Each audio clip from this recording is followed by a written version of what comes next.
The late afternoon sun cast long shadows across the freshly cut lawn as Andre Wilson pulled into the driveway of his new home. He sat in his car for a moment, taking in the sight of the ranch-style house with its warm brick exterior and wide front porch. After 15 years of living in cramped city apartments, saving every extra dollar, and countless overtime shifts at the tech firm where he worked as a systems engineer, this moment felt surreal. Home, he whispered to himself, a smile spreading across his face. The Pinewood Estates neighborhood had everything Andre had dreamed of. Quiet streets lined with mature oak trees, a community park within walking distance, and enough land for him to finally plant the vegetable garden his grandmother had taught him about as a child. At 40 years old, Andre had waited longer than most to achieve this milestone. But the sense of pride he felt made the wait worthwhile. He grabbed the last box from his trunk and walked toward the house. Nodding at an older couple strolling by with their golden retriever, they waved back with friendly smiles. "Welcome to the neighborhood," the woman called out. "I'm Pat, this is my husband Lou. We're 3 doors down if you need anything." Andre set down his box to shake their hands. "I appreciate that. I'm Andre, just moved in yesterday." "Well, we're glad to have you," Lou said, his weathered face crinkling with a smile. "Neighborhood cookout happens every first Saturday of the month in the summer. Hope you can make it to the next one." As they continued their walk, Andre felt a warmth that had nothing to do with the summer heat. This was why he'd chosen Pinewood Estates, for the sense of community he'd missed, growing up in apartment buildings where neighbors rarely spoke to one another. The first week in his new home passed in a blur of unpacking, arranging furniture and learning the quirks of the house. Andre spent his evenings on the back deck, watching fireflies appear as dusk settled over his half-acre of land. Each morning he'd wake up early, make coffee, and walk out to get the newspaper from his black metal mailbox at the end of the driveway. On Monday of his second week, Andre headed out in his usual morning routine, coffee mug in hand. He stopped short at the end of the driveway. His mailbox was lying on the ground, the wooden post snapped near the base. "What the heck?" he muttered, setting his mug on the ground and kneeling to examine the damage. The break looked deliberate, not the kind of damage that would happen from a car accidentally sideswiping it. He looked up and down the street. None of the other mailboxes were damaged. With a sigh, Andre picked up the mailbox. It wasn't badly dented, but the post was broken beyond repair. He'd need to install a new one. He carried the damaged mailbox to his garage and headed to work, making a mental note to stop by the hardware store on his way home. That evening, Andre dug a new hole and carefully set the replacement post in quick-dry concrete, making sure it was perfectly level. He mounted his mailbox back on top, satisfied with his work. The whole project had cost him almost $100 in 3 hours of his evening, but at least it was fixed. 3 days later, Andre stepped outside to find his mailbox knocked over again. This time, the metal box itself was crushed on one side, as if someone had taken a baseball bat to it. The post was snapped in the exact same spot as before. Andre stood staring at the damaged mailbox, a deep frown creasing his forehead. Once could be random vandalism or an accident. Twice in 1 week felt targeted. He glanced at his neighbors' mailboxes, all standing undamaged in the morning light. He picked up the bent mailbox, tucking it under his arm. His good mood from the past week evaporated as he walked back to his house, wondering if moving to Pinewood Estates had been a mistake after all. That evening, after work, Andre installed another new post and a replacement mailbox, this one slightly sturdier than the last. As he worked, his next-door neighbor, a retired teacher named Ray, wandered over. "Trouble with the mailbox?" Ray asked, leaning against Andre's truck. "Yeah, second time this week someone's knocked it down." "You notice anything unusual around here at night?" Ray's expression shifted slightly. "Can't say I have, but you might want to check with the homeowners association about that mailbox style." Andre looked up from his work. "The HOA? What about my mailbox?" "Well," Ray said, looking uncomfortable, "they can be pretty particular about keeping things uniform around here. Just a friendly heads up." After Ray left, Andre stood back and looked at his new mailbox. It was a standard black metal box on a wooden post, practically identical to most others on the street. He shook his head and finished securing it in place. The next morning, Andre found a printed notice tucked into his front door. "Violation notice. Unapproved mailbox installation." The heading read in bold letters. The notice cited HOA bylaw 7.3.2 and demanded immediate correction to avoid fines. Andre read the notice twice, confusion turning to frustration. He pulled up the HOA guidelines on his phone and found the relevant section. According to the bylaws, mailboxes had to be neighborhood-approved styles in black or bronze finish on wooden or matching metal posts. His mailbox matched this description perfectly. He decided to call the HOA office for clarification. After being transferred twice, he reached someone who identified himself as Tyler, the head of the Community Standards Committee. "Your mailbox model isn't on the approved list," Tyler explained, his tone condescending. "And the post isn't the right shade of wood stain. You'll need to order an approved model through our vendor." "But it looks exactly like my neighbor's mailboxes," Andre pointed out. "The black metal one 3 houses down is identical." There was a pause on the line. "We're in the process of enforcing the standards across all properties," Tyler said stiffly. "The approved vendor information is in your welcome packet." After hanging up, Andre dug out the welcome packet and found the vendor information. The approved mailboxes started at $350, for essentially the same basic design he'd just installed for a fraction of the price. Andre shook his head in disbelief. Something didn't add up, but he decided to give it a few days before taking any action. He'd focus on finishing his unpacking and settling in. 5 days later, Andre woke to the sound of his phone buzzing with a text message from Pat, the neighbor he'd met on his first day. "Happened to look out my window early this morning. You might want to check your mailbox. Sorry to be the bearer of bad news." With a growing sense of dread, Andre walked out to the end of his driveway. Sure enough, his mailbox lay on the ground again, this time with the metal box dented beyond repair and spray paint across the wooden post. Standing there in his pajama pants and t-shirt, Andre felt a mix of emotions wash over him: anger, disappointment, and the unsettling feeling that this wasn't random vandalism. This was targeted. He looked up and down the street at the row of identical mailboxes all standing untouched, and the truth began to dawn on him. He wasn't just dealing with strict HOA rules. Someone wanted him to know he wasn't welcome in Pinewood Estates. Andre picked up the pieces of his mailbox for the 3rd time, but instead of feeling defeated, he felt a new resolve forming. His grandfather had always told him, "When people try to push you out, that's when you need to plant your feet even firmer." Back in his garage, Andre set the damaged mailbox on his workbench and pulled out his phone. He opened the camera app and began documenting the damage, focusing on the dents that clearly showed the shape of whatever tool had been used to destroy it. Then he ordered a small security camera online with overnight delivery. "If they want to play games," he murmured to himself, "they have no idea who they're dealing with." Later that day, Andre drove around the neighborhood slowly, taking pictures of every mailbox on his street.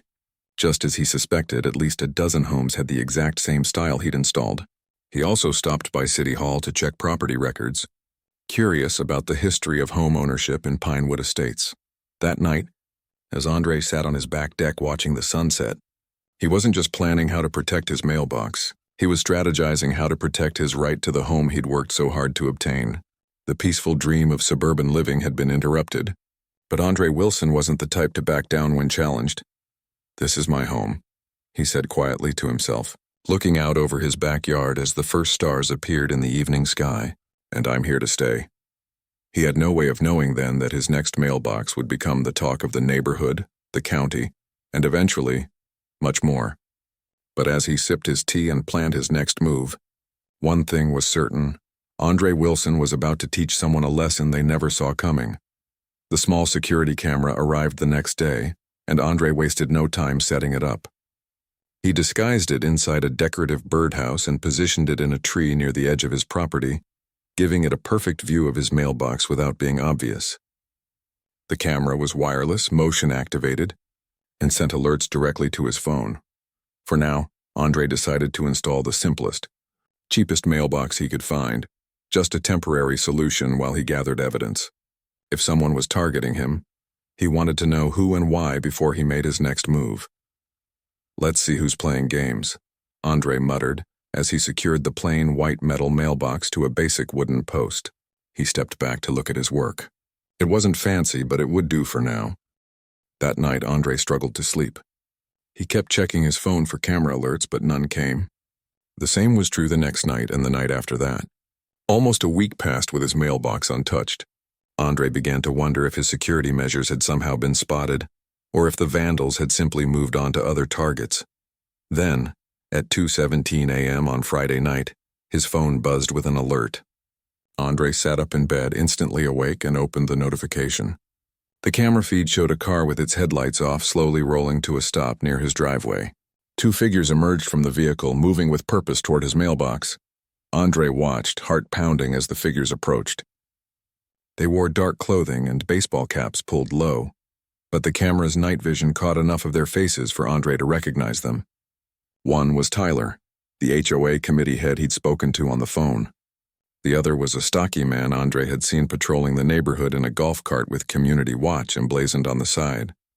"I knew it," Andre whispered, as he watched Tyler pull something from his jacket, a small sledgehammer.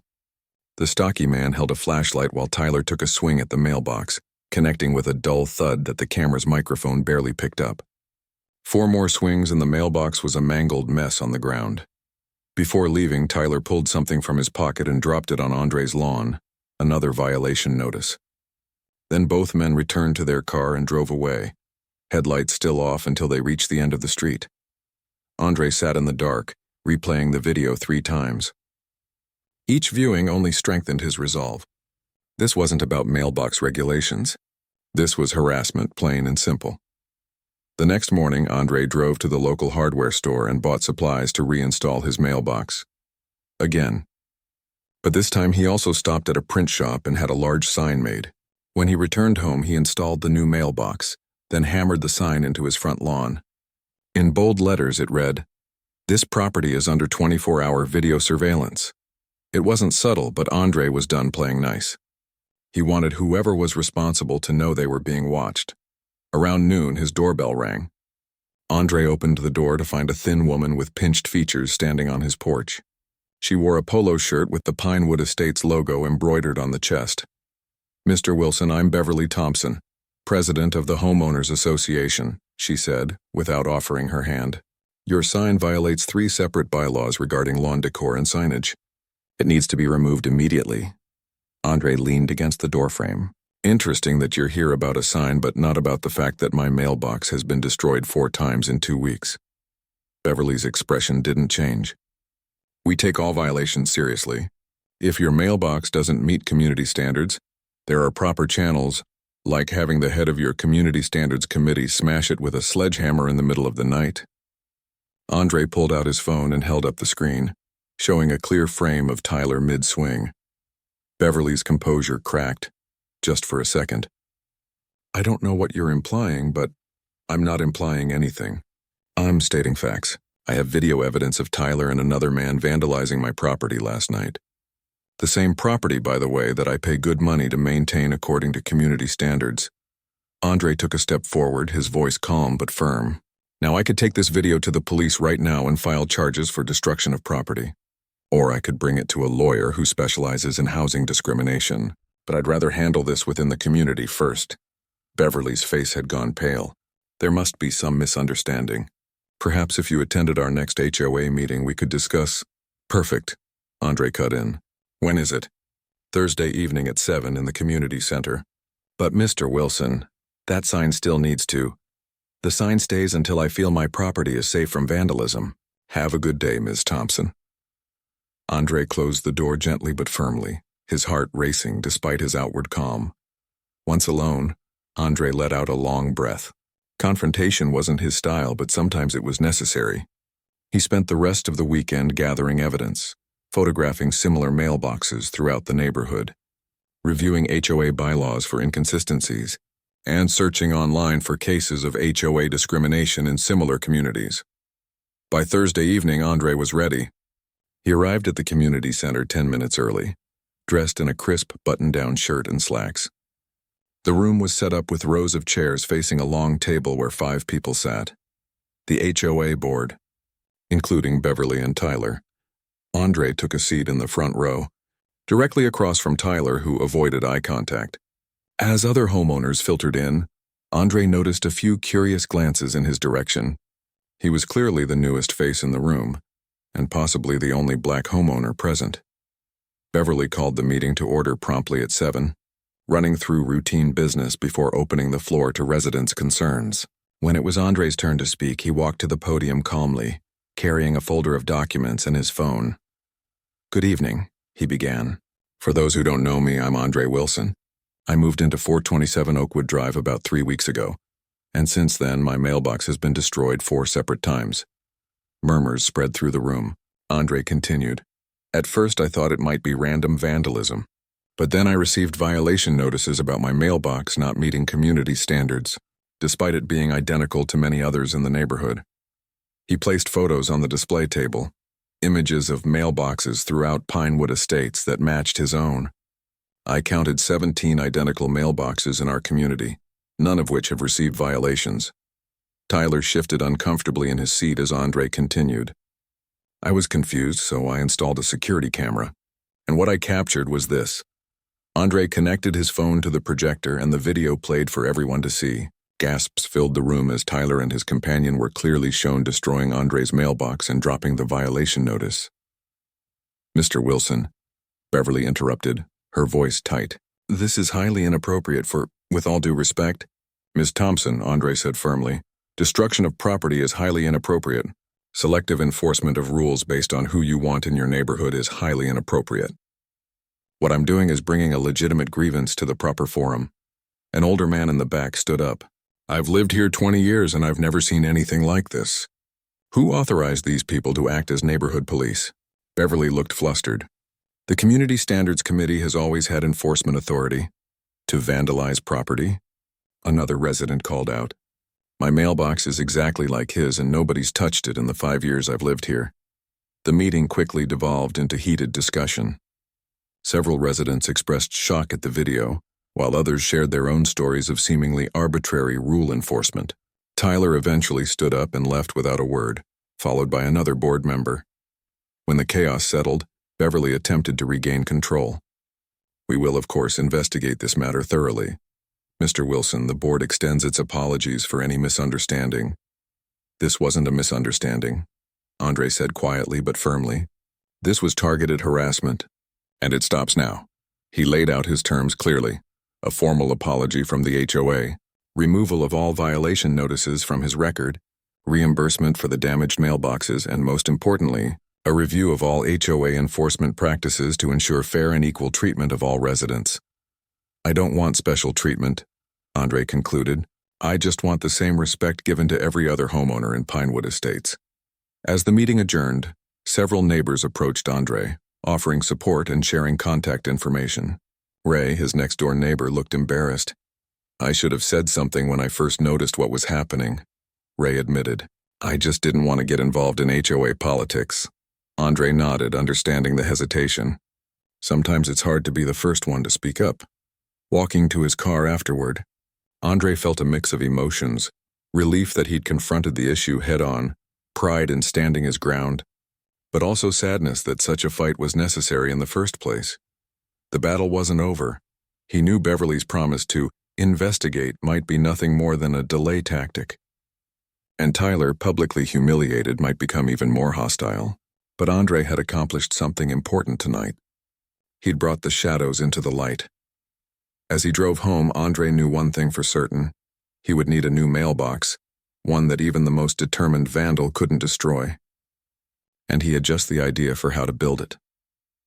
The morning after the HOA meeting, Andre woke to his phone buzzing with text messages from neighbors he'd met the night before. Word had spread quickly through Pinewood Estates, and many residents were outraged by what they'd seen.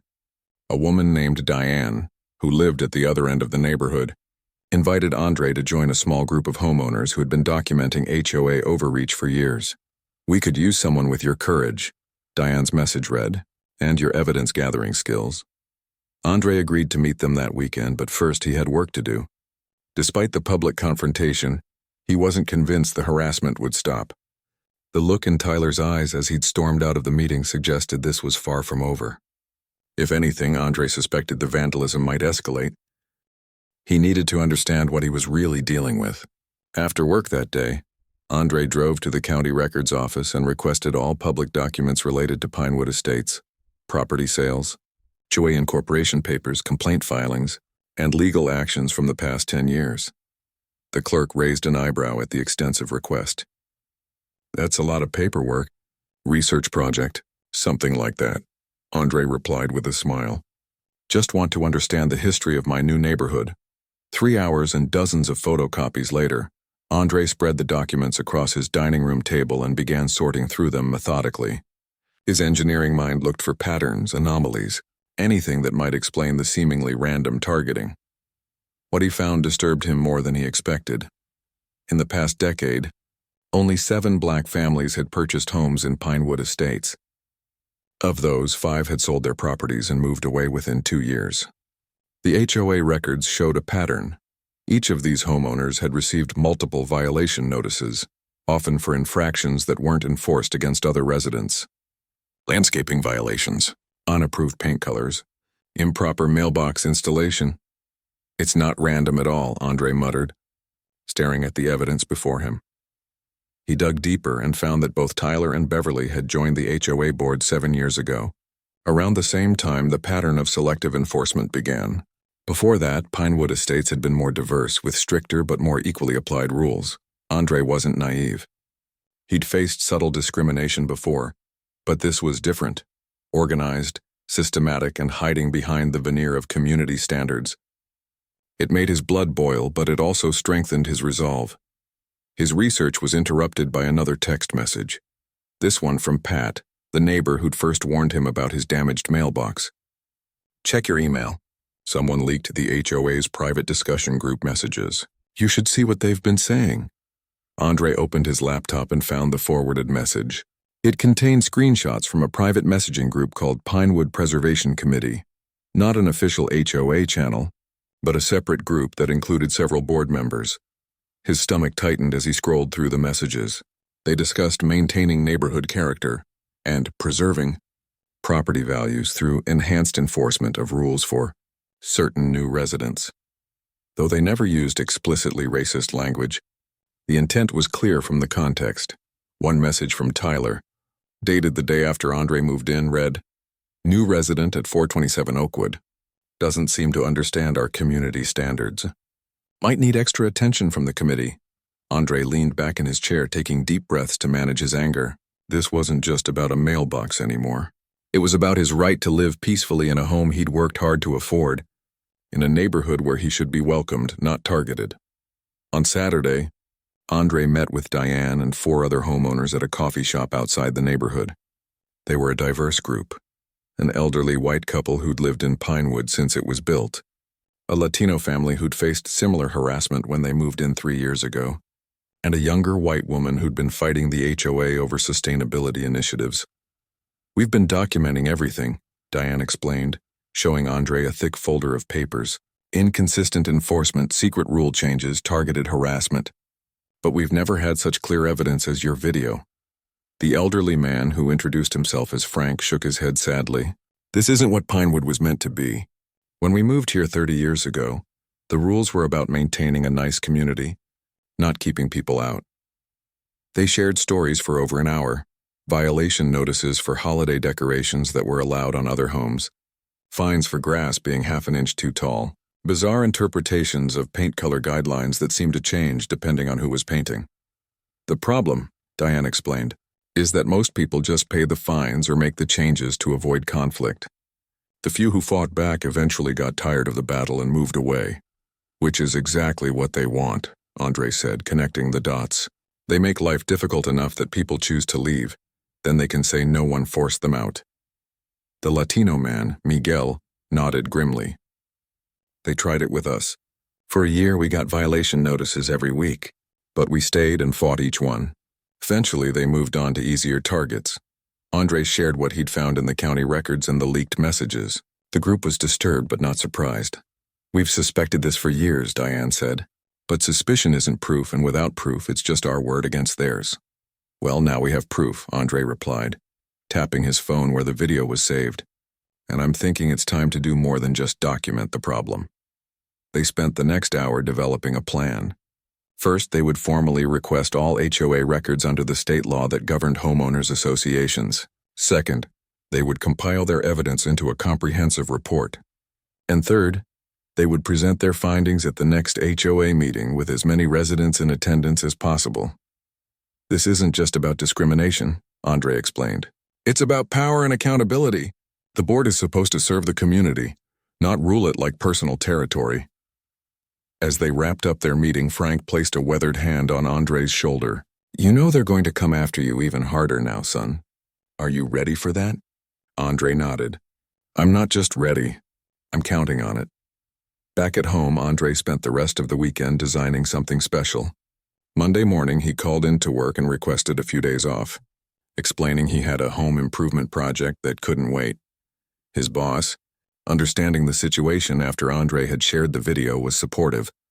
Take the time you need. Just document everything in case you need it for legal purposes later. Over the next 3 days, Andre barely left his garage.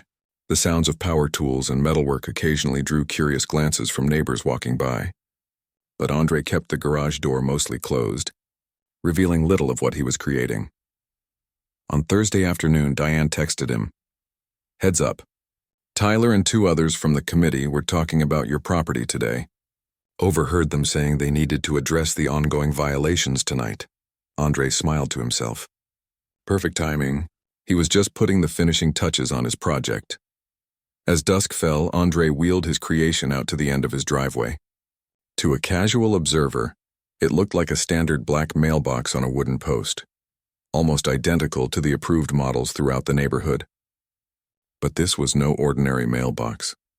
The outer shell was made of standard metal, but underneath was a core of reinforced steel alloy that Andre had salvaged from scrap at a metalworking shop owned by a friend. The post appeared to be wood, but was actually a hollow composite material containing a steel support rod, anchored 3 feet into the ground with quickset concrete. Most impressively, Andre had installed a sophisticated camera system inside the mailbox itself, with a tiny lens hidden within the standard mail flag. The camera connected wirelessly to his home network and would automatically save footage to both local storage and a cloud server. As a final touch, Andre had applied a special coating to the mailbox, a polymer typically used in forensics that would retain fingerprints and transfer a harmless but ultraviolet reactive dye to anything that struck it with force. Stepping back to admire his work, Andre couldn't help but smile. From 10 feet away, it looked completely ordinary, indistinguishable from any other approved mailbox on the street. But it was virtually indestructible, loaded with evidence-gathering technology, and designed to mark anyone who tried to damage it. He hadn't told anyone about the full extent of his creation, not even his new allies.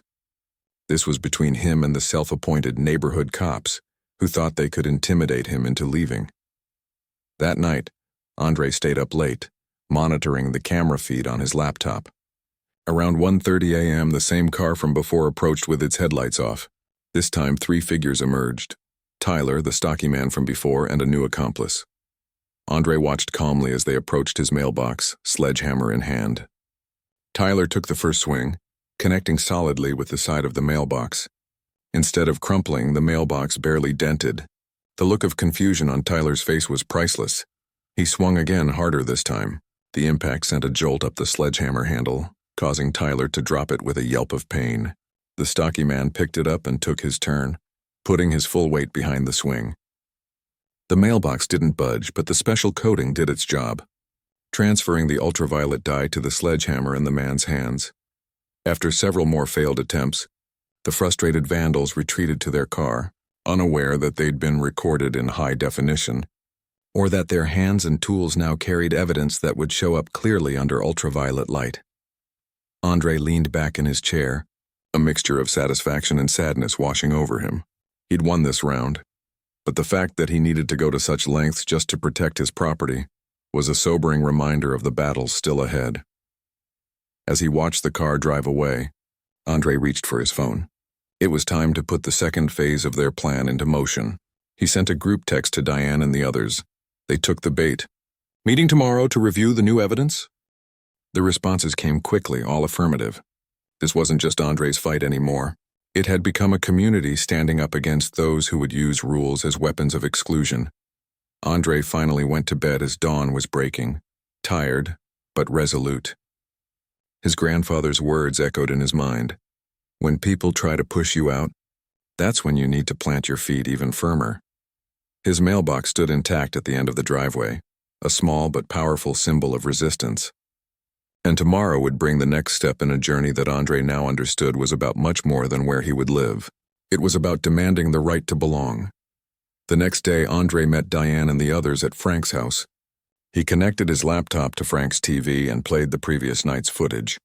The group watched in stunned silence as the three men struggled futilely against Andre's reinforced mailbox. "I can't believe they're still at it even after being exposed at the meeting," Diane said, shaking her head. "People who are used to power don't give it up easily," Frank replied. "They just find new ways to exercise it." Andre explained the special features of his new mailbox, including the ultraviolet reactive coating. "If we can get the police to check their hands or clothes under a blacklight, we'll have physical evidence linking them to the vandalism." Miguel leaned forward. "Speaking of police, have you filed a report yet?" "This is clearly destruction of property. I was waiting to gather more evidence first," Andre explained. "One incident could be dismissed as a misunderstanding. A pattern shows intent." They agreed that it was time to take official action. The group had compiled enough documentation to show a clear pattern of discriminatory enforcement and targeted harassment. They would file a police report about the vandalism, submit a formal complaint to the State Housing Authority, and prepare a presentation for the next HOA meeting. "But we need to be smart about this," Andre cautioned. "These people have been controlling the neighborhood for years. They won't give up without a fight." On his way home, Andre stopped at the local police station to file a report about the mailbox vandalism. He brought copies of the video footage, careful to show only the clear evidence of property damage without revealing all the capabilities of his special mailbox. The officer who took his report seemed concerned but not surprised. "We've had other complaints from Pinewood Estates over the years," he admitted. "Usually gets handled as a civil matter between homeowners and the HOA. This isn't a civil disagreement about rules," Andre explained patiently. "This is repeated targeted property damage, and I have the perpetrators on video." The officer nodded, typing notes into his computer. "We'll look into it. May take some time, though." Andre left feeling frustrated but not discouraged. He hadn't expected immediate action from the police, but filing the report created an official record, which was another piece in the larger puzzle he was assembling. That evening, Andre received a formal letter from the HOA. It was printed on official letterhead and signed by Beverly. "Dear Mr. Wilson, the board has reviewed your concerns regarding mailbox standards enforcement. While we take all resident complaints seriously, we must emphasize that consistent community standards are vital to maintaining property values in Pinewood Estates. Your current mailbox installation remains non-compliant with Bylaw 7.3.0. You have 72 hours to replace it with an approved model. Failure to comply will result in daily fines of $100, as per our covenant enforcement policies. Additionally, your unauthorized surveillance equipment and signage must be removed immediately, as they violate bylaws regarding lawn decor and privacy. We hope you will choose to work with us to maintain the standards that make Pinewood Estates desirable for all residents. Sincerely, Beverly Thompson, HOA President. Andre read the letter twice, amazed at the boldness of their continued harassment even after being publicly exposed. They were counting on his eventual surrender. Wear him down, with fines and bureaucracy until he either complied or moved away. They had clearly underestimated his determination. Andre scanned the letter and sent it to his growing group of allies with a simple message. They're doubling down. Time for Phase 2. Phase 2 of their plan was more ambitious. They would request access to all HOA financial records for the past 7 years, organize a larger group of concerned residents, and most importantly, gather support for a special election to replace the current board. The HOA bylaws allowed for a recall vote if 30% of homeowners signed a petition. With 215 homes in Pinewood Estates, they would need 65 signatures. It was a challenging goal but not impossible. Over the next week, Andre and his allies went door to door, showing residents the video evidence and explaining the pattern of selective enforcement they'd uncovered. Many were shocked. Some had noticed problems but hadn't realized the extent of the issue. Others admitted they'd turned a blind eye, preferring not to get involved in neighborhood politics. "I understand being hesitant," Andre told one neighbor who seemed sympathetic but nervous. But at some point, we have to decide what kind of community we want to live in. One ruled by fear and favoritism, or one where the rules apply equally to everyone. By the end of the week, they had collected 42 signatures, progress but still short of their goal. Meanwhile, the daily fines were accumulating on Andre's account, though he had no intention of paying them. His mailbox remained firmly in place, untouched since the failed vandalism attempt. Then, on Sunday afternoon, Andre received an unexpected visitor. It was Tyler, alone this time, standing awkwardly on Andre's front porch. Andre opened the door but stayed firmly in the doorway, blocking entry. Can I help you? Tyler looked different, less confident, almost nervous. Look, I think we got off on the wrong foot. Maybe we can work something out. What did you have in mind? Andre asked, his tone neutral. If you take down that video and stop this petition thing, the board is willing to waive all your fines and approve your current mailbox. Tyler tried to sound casual, but the strain in his voice was obvious. Andre studied the man's face. Why the sudden change of heart? Tyler glanced around, lowering his voice. Beverly doesn't know I'm here, but things are getting out of hand. The police came to my house yesterday asking questions about vandalism. My wife is worried and I could lose my job if this becomes a legal thing. You should have thought about that before taking a sledgehammer to my property, Andre replied evenly. 3 times. It wasn't personal, Tyler insisted. It's just what we've always done to maintain standards around here. Andre raised an eyebrow. Destroying property in the middle of the night is maintaining standards? Or is it only certain people's property that gets this special treatment? Tyler's face flushed. Look, I'm trying to offer you a way out here. No more fines, no more problems. Just take down the video and stop stirring things up. Andre considered the man standing before him. Not a monster, but someone who had participated in something ugly because it was easier than questioning it. In his own way, Tyler was as trapped in this system as the residents he harassed. I appreciate you coming by, Andre said finally. But this isn't just about my mailbox anymore. It's about how this neighborhood treats all its residents. I can't stop what's already in motion. Tyler's expression hardened. Then you're making a mistake. Beverly has connections with the city council, the planning commission. She can make things very difficult for you. More difficult than having my property vandalized repeatedly, than being targeted with rules that don't apply to my neighbors? Andre shook his head. I'll take my chances. After Tyler left, Andre called Diane to update her on the visit. They're getting nervous, he told her. The police investigation must be more serious than we thought. That's good news, Diane replied. But be careful. Cornered animals are the most dangerous. Diane's warning proved prophetic. The next morning, Andre opened his front door to find an official-looking notice taped to it. It wasn't from the HOA this time, but from the county building inspector, citing potential code violations and requiring an immediate inspection. The same day, a water utility truck parked near his driveway, and workers began digging, claiming they needed to check connections. They left a muddy mess across his front lawn but found no issues with the water line.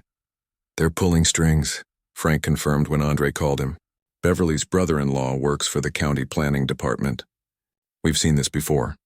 When HOA pressure doesn't work, they find other ways to make life difficult.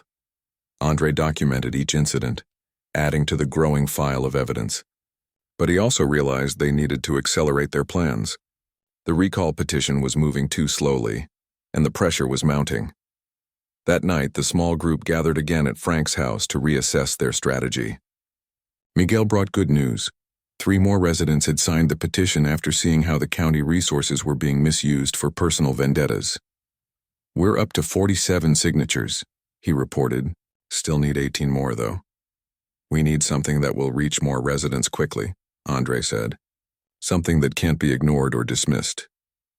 Diane, who had been quietly listening, spoke up. What about the local news? My nephew works as a producer at Channel 8.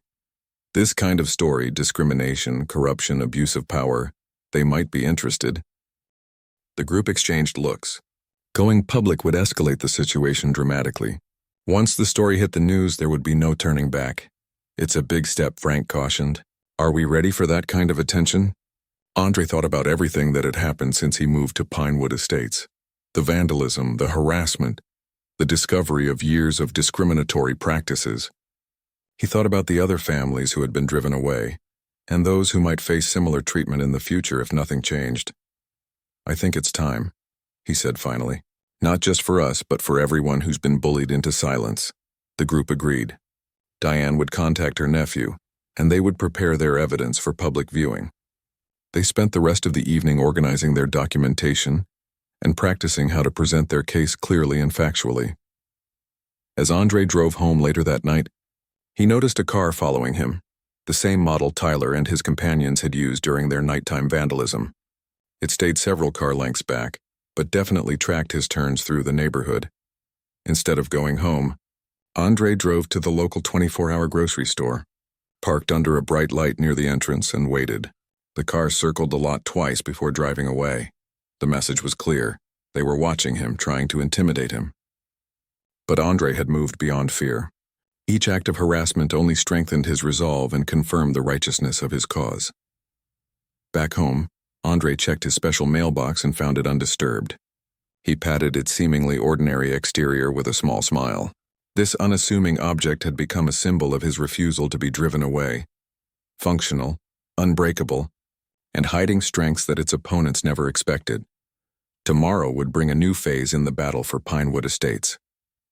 Going public would change everything, exposing long-hidden practices to the light of public scrutiny.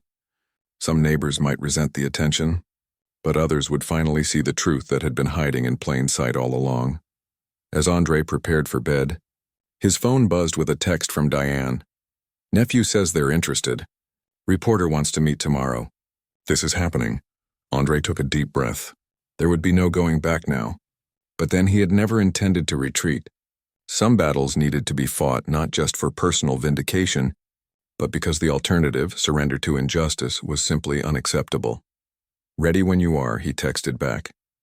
Before setting his phone aside and turning out the light, the local news team arrived at Frank's house the next afternoon. A young reporter named Alex and a cameraman.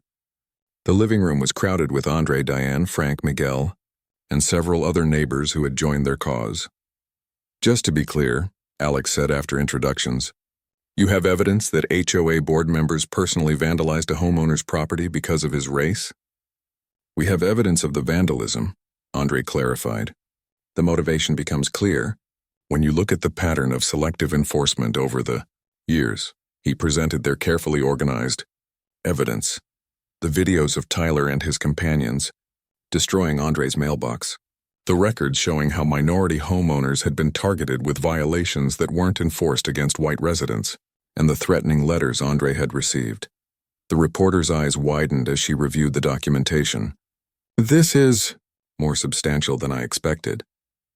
Most HOA disputes we cover are about fence heights or unapproved paint colors. This started with a mailbox," Frank explained. "But it's really about who gets to feel welcome in Pinewood Estates, who belongs and who doesn't." Alex interviewed each of them, asking thoughtful questions about their experiences. When it was Andre's turn, he spoke candidly about how it felt to achieve his dream of home ownership, only to face immediate harassment. "I didn't want this fight," he told her. "All I wanted was to live peacefully in the home I worked so hard to buy. But when I realized this wasn't just happening to me, that it was part of a years-long pattern affecting many families, I couldn't just accept it or walk away." After 3 hours of interviews and filming, including shots of Andre's now famous mailbox, Alex promised the story would air the following evening. "This is compelling stuff," she said. "People need to know this is happening in their community." After the news team left, the group lingered at Frank's house processing what had just happened. "There's no going back now," Diane said, a mixture of anxiety and determination in her voice. "There never was," Andre replied quietly. "Not for me, anyway." That night, Andre couldn't sleep. He kept thinking about how public exposure would affect everyone involved, not just Beverly and Tyler, but all the residents of Pinewood Estates. Some would be angry at having their neighborhood's problems broadcast to the world. Others might finally feel empowered to speak up about their own experiences. Around midnight, his phone rang, an unknown number. Andre answered cautiously. "Mr. Wilson?" a woman's voice asked. "This is Renee Carter. I'm a lawyer. I'm sorry to call so late, but I saw your interview being prepared for tomorrow's news, and I think we should talk." How did you see an interview that hasn't aired yet? Andre asked. My partner plays golf with the news director, she explained. He mentioned an explosive story about HOA discrimination. When he described it, I knew I needed to reach out right away. Andre was skeptical but agreed to meet her for coffee the next morning. Sleep wasn't coming anyway. Renee turned out to be a sharp-eyed woman in her 50s, dressed in a simple but expensive-looking suit. She got straight to the point. I've been building a case against discriminatory housing practices in 3 counties for the past 2 years, she explained. Your situation at Pinewood Estates fits a pattern we've documented across multiple neighborhoods. She showed Andre files on her tablet. Similar cases of selective rule enforcement, targeted harassment, and unofficial policies designed to maintain the character of certain neighborhoods by making minority homeowners uncomfortable enough to leave. The problem, Renee continued, is proving intent. HOAs always claim they're just enforcing the rules equally. Your video evidence is exactly what we've been looking for. Proof that the rules are being weaponized. Andre took a sip of his coffee, considering her words. What exactly are you proposing? I'd like to add your case to our class action lawsuit against discriminatory housing practices. We're targeting not just individual HOAs, but the management companies, real estate groups, and local officials who enable them. It was bigger than Andre had imagined, not just Pinewood Estates, but a system that allowed similar discrimination to flourish in neighborhoods throughout the region. I need to discuss this with the others, he said finally. We've been focused on fixing our neighborhood, not fighting a larger legal battle. Renee nodded. I understand. But consider this. Changing the board at Pinewood might solve your immediate problem, but what about the next neighborhood? Or the family that wants to buy a home where you live 5 years from now? Her words stayed with Andre as he drove to work. He'd taken the morning off but couldn't miss the entire day. As he pulled into his parking space, his phone buzzed with a text from Miguel. Check your email now. Andre opened his email to find a message that had been sent to all Pinewood Estates residents. It was from Beverly. Dear valued residents, it has come to our attention that a small group of disgruntled homeowners has been spreading misinformation about our community standards enforcement. These individuals have gone so far as to contact local media with edited videos and misleading documentation. Rest assured, your board has always acted with the best interests of all residents in mind, focusing solely on maintaining the property, values and aesthetic standards that make Pinewood Estates desirable. An emergency HOA meeting has been called for tonight at 7 p.m. to address these malicious allegations before they damage our community's reputation. Your attendance is strongly encouraged. Sincerely, Beverly Thompson, HOA President. Andre forwarded the email to Renee with a brief message. Developments moving quickly. Still considering your offer. The workday passed in a blur of meetings and deadlines, but Andre's mind was elsewhere. By late afternoon, he'd made his decision. He called Renee. I'm in, he told her. But I need to bring my neighbors on board. Many of them have been affected by this too. Of course, Renee agreed. The more plaintiffs, the stronger our case. Can you get them together before tonight's meeting? Andre made some calls, and by 6 p.m. a small group had gathered at his house. He explained Renee's proposal and what it would mean. A longer fight, but potentially more meaningful change. This isn't just about us anymore, he told them. It's about making sure this doesn't happen to the next family that moves into our neighborhood, or any neighborhood. The discussion was brief, but thoughtful. In the end, they all agreed to join the lawsuit. Renee, who had arrived halfway through their meeting, was pleased. Now, she said, checking her watch, I believe we have an emergency HOA meeting to attend. The community center was packed when they arrived. Nearly every homeowner in Pinewood Estates had shown up, along with a familiar face, Alex the reporter, with her cameraman discreetly positioned near the back of the room. Beverly looked flustered at the podium, clearly not expecting such a large turnout. When she spotted Andre entering with Renee and the others, her expression hardened. Before we begin, Beverly announced, I want to clarify that this is a private community meeting. Members of the press are not permitted to record our proceedings. Alex stood up. Actually, as this is being held in a community center that receives public funding and discusses matters of public interest, including potential civil rights violations, it qualifies as a public meeting under state law. Beverly's face reddened. We'll see about that. She gestured to a man near the door, presumably to remove Alex, but he seemed reluctant to create a scene in front of so many witnesses. Taking advantage of the moment, Andre walked to the front of the room.